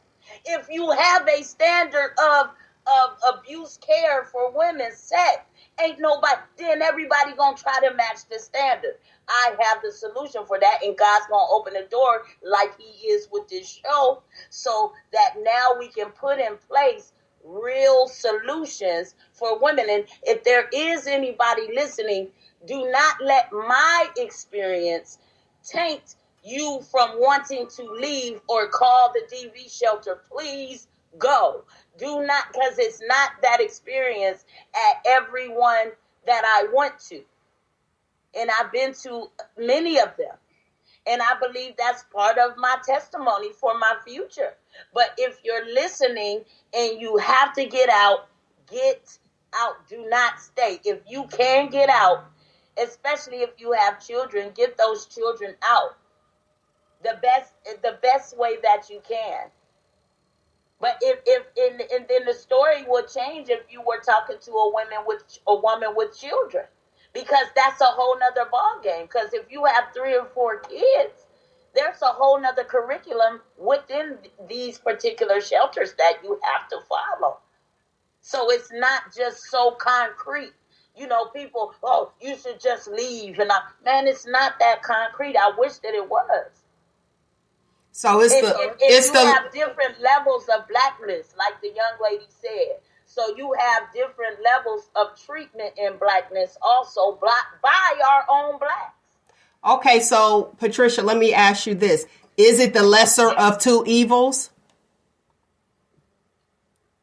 Is it the lesser of 2 evils, Patricia?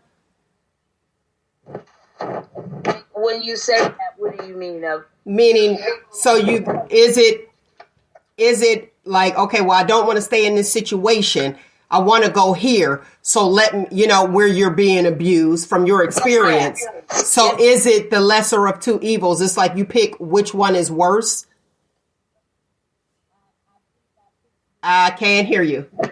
I'm picking which one is the less worse. Yes. Okay. So it is the less of 2 evils. Until I can find a way to go forward. Right. I'm in the less worse position because I live in the attic. He has his own room. So I don't, I can maneuver and I'll leave and go or something like that until I find somewhere for me to go, because that's where it is right now. Okay. Hear me this. I got a question. You know what I'm saying? I'm still being abused. I got a question. I need you to pay attention to me because we got a live show. So I got to get these questions answered. So you guys are not in the same room anymore? No. Okay. That's good. And you did say you already disconnected from the love. Yeah, but he's still connected in a way where, he lost control, and that's all he wants back. He wants control. The love is not there. Okay. Can I ask you this question? And this is a little personal. When you say he wants the control, so what type of, and I hate to say symptoms, but I'm a nurse. What is he exhibiting, or what is he showing now where he's, towards you, where he's trying to regain control? What type of actions? For instance, if I'm on the phone, he has to know who's on the phone. Okay. Or he'll come and sit by me to hear who's on the phone. And when before I would tell him, oh, that was such and such. Now I don't talk to him at all hardly. So now he has to know. It's more to it than that.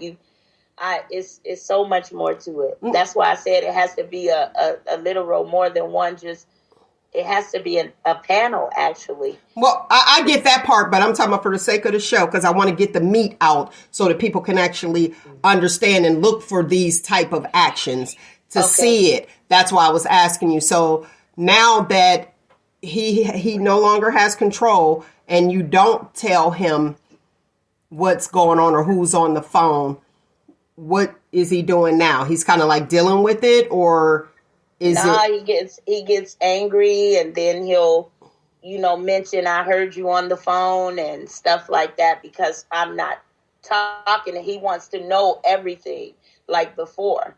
And that's another thing that abused women do. They tell their mate everything because, you're thinking that he really has your back, but they end up using that against you. Now, let me ask you this. Was that exhibited, was he showing those signs at the beginning of the relationship? No. Okay. So it just gradually came. Yes, it gradually comes, but a person can only hide their real behavior for a certain amount of time. According to the book. Look, according to the books, they say 6 months. Mm-hmm. But we talked about that, and you can have, Patricia did bring this up, and I want to share this to the listening audience. This was yesterday, where you can read a book all day long, but until you experience it, you have no idea. You don't. You have no idea. And I wanted to talk about what you were saying when you shared about where you said you didn't go to college and you don't have it. Let me tell you something. People without college, without that piece of paper, everybody has something to offer, Patricia. Everybody. And it does not make you less smart, less intelligent than somebody who got some paper or who graduated from Harvard or wherever they went. Right. And I'm going to tell you and the listening audience this. I am more apt to listen to someone who did not, and I'm using my air quotes too, who did not further their education. Just because you further your education does not mean that you are smarter. So I only said that because the people that were abusing me were people with degrees. I know that I am smart and very crafty. I know that I'm a wonderful, dope chick. I don't need anybody to tell me that. But there have been blacks who have been more well-to-do and who have more degrees, who thought they knew my circumstance, and they downplayed me and ridiculed me because of it. So that's not coming from me. I get it. I get it. Oh, you have all the books in the world. Yeah. Right. And that's what happens. I was looking at a comment. I got to go to this comment here. Amber D, would you read the comment, please? So Clifton Harden from Facebook said, "Thank you, ... ran a $7 million biz with a high school diploma." There you go. So, and I just have to put that out there for my listening audience and not just for this topic. Yeah. Everyone has a what's coming for me is really, really, I'm definitely able to deal with the increase that's about to come, because there was a lot of long suffering, because it's not just like he just lost his mother. Like there's attachments with this thing. There's not just this man in the abuse. There is his family. There's particular family members that were also abusing me because they saw him doing it. So, once I lose this connection with him, everybody going. I heard that. So that goes back to, hold on one second, Patricia. That goes back to when you leave, you divorce the whole family. You remember that topic, guys? When we were talking, like, boom, everybody goes. And when you're in a bad situation, you have to do what's best for you. I have noticed, and we've done these shows, and you guys know, we've done these shows over and over again, that just as Patricia said, for the listening audience, if you have a family member, if you know somebody's going through something, if you witness where the sister, the cousins, and all them talking sideways and reckless to that individual, look into it a little more. When we know about the isolation, that occurs at the beginning of a relationship, and you be like, okay, what's really going on here? Stay in contact. Don't allow them to isolate themselves. Be that nagging cousin. Let them be upset. Let them. I've seen it happen over and over again. I also want to say rest in peace to Anvia Mickens, young girl. Domestic abuse. Gone. No longer here. Was killed on her mother's birthday. These things are real. And if you do see a sign, you do see that red flag, just as Patricia said at the beginning, it was a bunch of red flags, and we don't have that time because this is, her segment was like 15, 20 minutes and we went over, but we have to talk about this thing. We definitely have to talk about this thing. And if you see it, say something. Let them be able to talk to you. And also I noticed when, Nick, you were talking, and you were saying what need to be done, and boom, boom, boom, where Patricia saw that. Everybody, you can't have that big bad, and nothing against you, Nick, at all. I'm not saying that. But we have different personalities. And that's what she was sharing when she said, you don't go in with that. You know what I'm saying? So it's like you go in mild mannered. You're like, okay, I'm here for help. And most people that are there for help, and I saw it and I witnessed it. Most people that are there for help, those people are looking to you for guidance, not for you to abuse them. So for those people who run those agencies, and if you're there for help, understand this. If you're not going to help, quit your job, man. Quit That's it. all I'm saying. Quit I got it. Somebody needs to pull them out. Yeah. Somebody needs to put but, them, okay, call but watch them out. this. But watch this, Nick. And I hear you. And that would be us. And that's why we did this show. Let's start micromanaging. If you have a domestic, a DV, DV housing, or housing for battered women, if you have that, post those numbers on the wall where they can go up the chain of command. Allow the residents there to be able to contact you. That's why I wanted to do this show. Because when she said that she was getting abused there, I said, oh no, you got to come on. Explain to the people why you stay. Because those who want to invest, just like that person that actually called in with the text. You want to invest? I feel you. And that was a legitimate question. But these are the reasons why people stay. Why people stay. If you want to invest in one, like the Sojourner House. I love the Sojourner House. You know what I mean? I love Audrey. Yeah, I do. I love Audrey. And if you want to invest, you can donate to them or, someone personal. But like, here, what do you need? And I love the fact that Patricia said, they don't like to involve the family. They don't like to involve the family. That's important. So if you have a question or you would like to text and call in live, please call in at 619-902-2287, 619-902-2287. Call in. So, wait 1 second. I got to do that.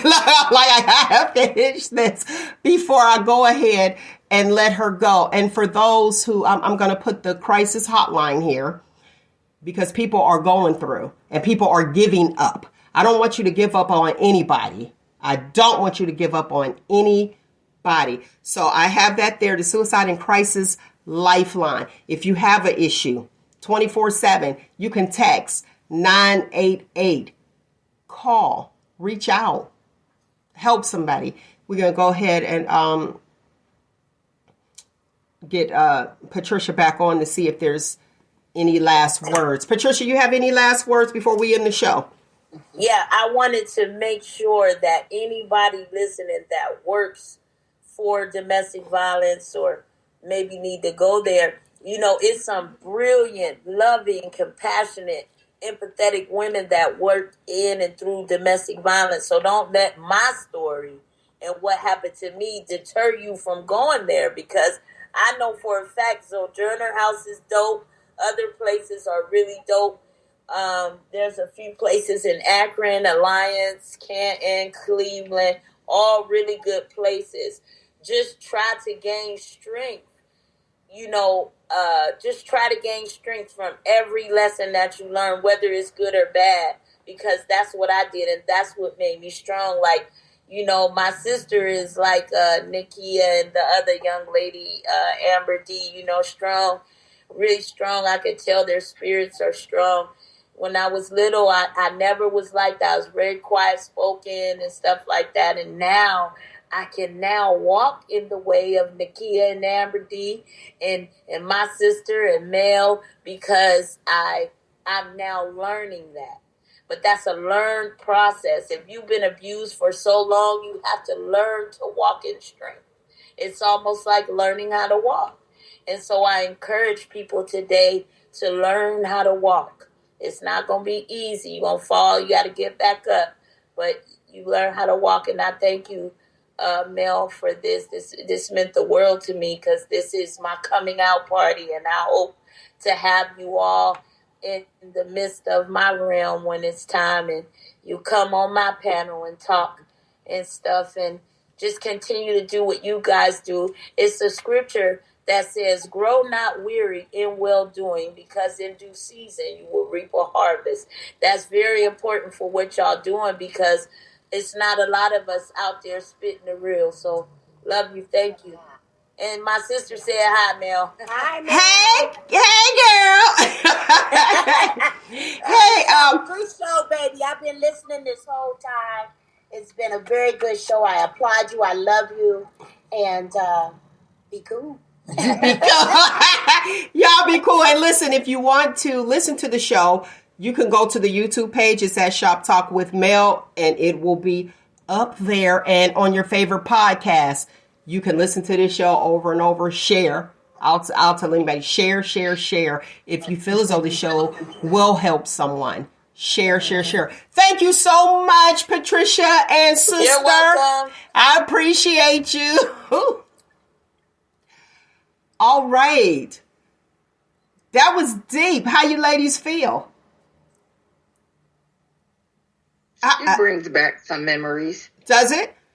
Okay.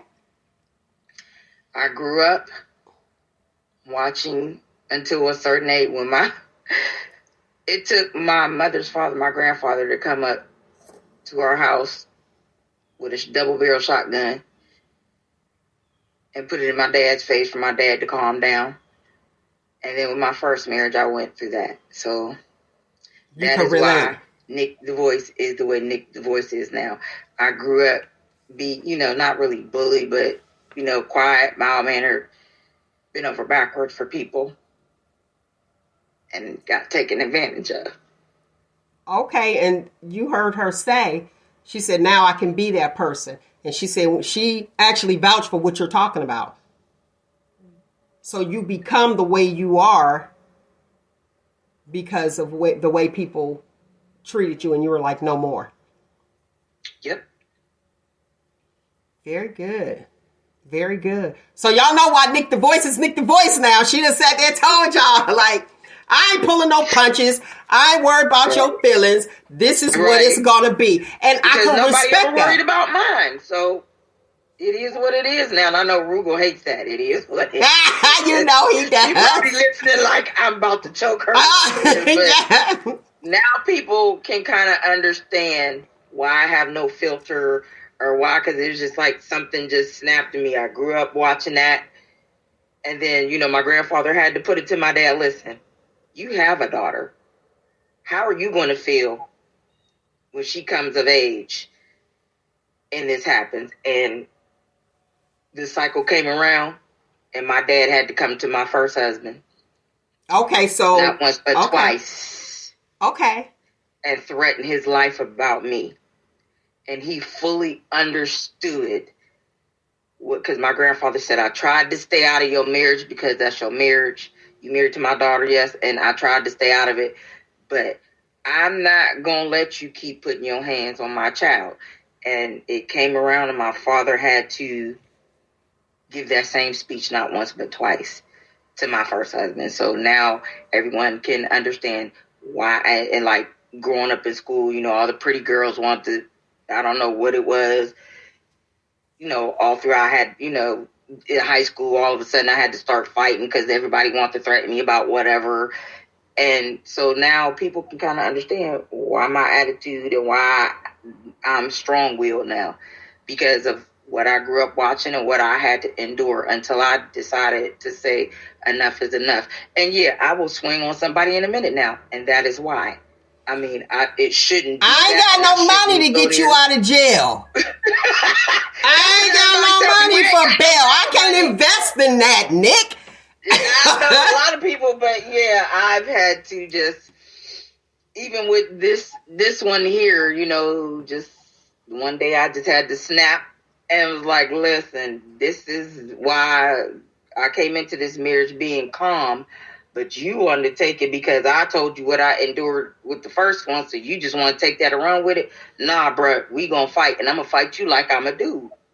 Okay, so you totally understood, what she was going through. I can appreciate that, and we on the panel here, with the co-hosts are very empathetic, and we do have to ask those hard questions where we may come off as insensitive, and that's not the case.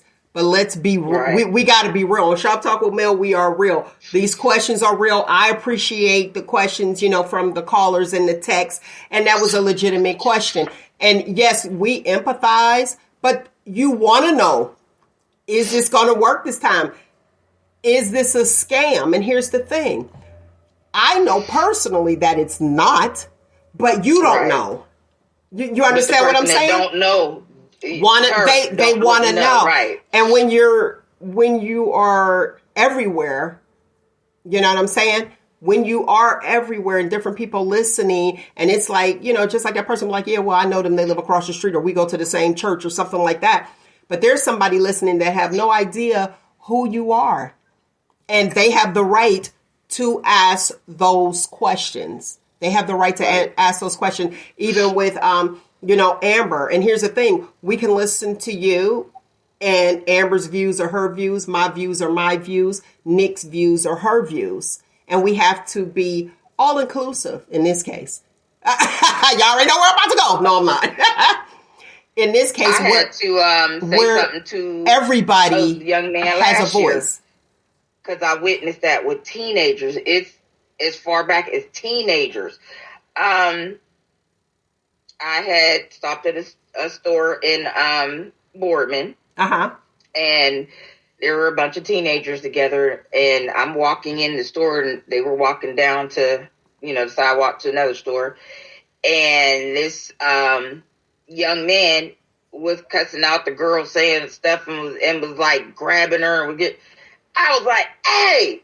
And they all turned around and looked at me. I said, put your hands on her again, I'm going to whoop yo. And then you can call your mama and I'll call the police. I said, you better not ever in your life. I said, look, young lady, don't let anybody talk to you crazy, let alone put their hands on you if they're not your parents. I was like, let me see it again, and I'm going to whoop your tail like you belong to me. And guess what? That was a lesson. Me like, and that was a lesson.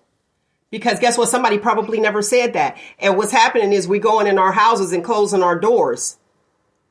That's what's happening right now. It's like, okay, well, that's not my business. I'm just going to mind my own business. Exactly. And the old saying of what goes on in this house stays in this house is coming out now. It's coming out. But what we have to do as a community is stop closing our doors to what's going on outside, because eventually it is going to affect us, the neighbors. And you see, it started young. Yes. And they all looked at me like, and I'm hoping that young lady, I was like, you don't have to take that. I'm hoping that young lady takes that, because if nobody had said anything, it'll get to the point where when she's our age, she's going to keep going to relationships like that. Yeah. It's not around me, not on my watch. Right. All right, lovely people. I thoroughly enjoyed you. Y'all already know. Today's footnote comes from a viewer and listener, longtime listener, Clifton Harden. We talked about domestic abuse, and I shared at the beginning of the show, it's Domestic Violence Month, October, and 69%, believe it, 69%, every third person is being abused. That's according to the stats from November of 2021. That's crazy. That is crazy. So here is today's footnote. Abuse doesn't erase the love. That's from Clifton Harden. I appreciate that comment. You guys keep listening to the show. I love you guys for listening. Y'all already know time is something we can't get back. Find you, embrace you, most importantly, always, always love you. Until next week, people, what is it, Nick? Shout time!